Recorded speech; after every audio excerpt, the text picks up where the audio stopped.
दोस्तों जी एग पर अपडेट है जी। नंबर भी शेयर करूंगा, आप लोग यहाँ से अंडे मंगवा भी सकते हैं, लेकिन कम से कम जी अंडे मंगवाने हैं आपने तो एक ट्रे या दो ट्रे आपको लेनी पड़ेंगी।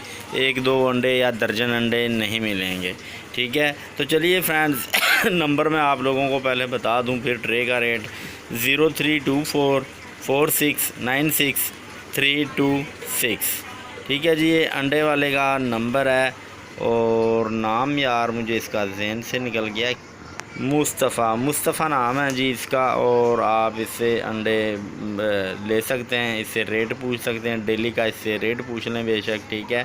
और बाकी मैं भी वैसे अपडेट दे ही देता हूँ जी। 630 रुपये ट्रे का रेट है और एक ट्रे में जी 30 अंडे होते हैं। 630 को जी आप तकसीम कर लें जी 30 से, तो एक अंडा आपको जी 21 रुपये का पड़ेगा और 22 रुपये 23 रुपये का सेल होगा। तो बाकी फ्रेंड्स और भी ऐसी अपडेट्स के लिए हमारे चैनल को सब्सक्राइब कर लें। Thanks for watching. अल्लाह हाफिज़।